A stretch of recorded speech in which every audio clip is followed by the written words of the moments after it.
Today, I want to focus on shoulder flexibility.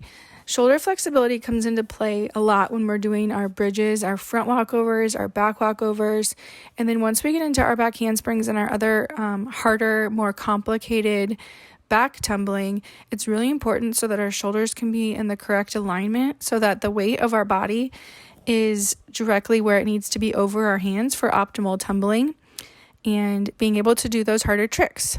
So I actually have a few pictures here of stretches that I want you guys to complete today. And I want you to hold each stretch for anywhere from 6 to 10 seconds. And I want you to do each one 3 times. And if it's one that you do with one arm or the other, I want you to make sure you do it on both arms 3 times. So these are the first 4 pictures are actually from the acrobatic arts. I don't know if you guys follow them on any of the social media if you're on it, but they do post a lot of really helpful things. So for this particular one, they say here's a few exercises to help your shoulder flexibility. Gentle shoulder stretches are a great way to open our posture that becomes tight when we're sitting at a computer all day. Especially right now, guys, we're in quarantine, so this is really important. A lot of us are sitting in front of a computer way more than we normally would. Remember, do not force your shoulder flexibility. Be gentle and be aware of your limits. Try the shoulder grasp exercise at the end of this series to test your evenness. Sometimes you'll notice we're more flexible on one side than the other. You guys can let me know if you notice that you're more flexible on one side than the other, or if you're able to touch your hands on both sides.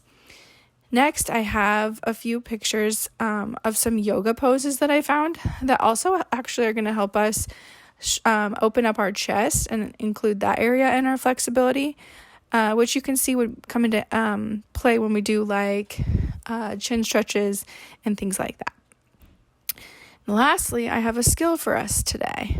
Our skill is going to be a handstand pirouette.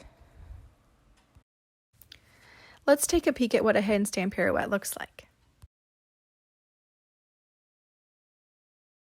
Now let's look at our hand placement.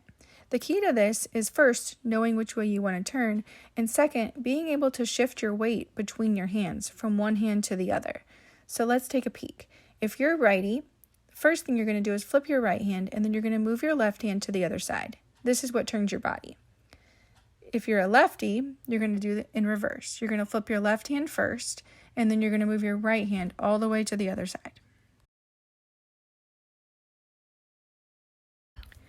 Now I want you to try. Start with just a half pirouette, so 2 hand placements. Switch one, move the other. Once you get that, you can try for a full pirouette.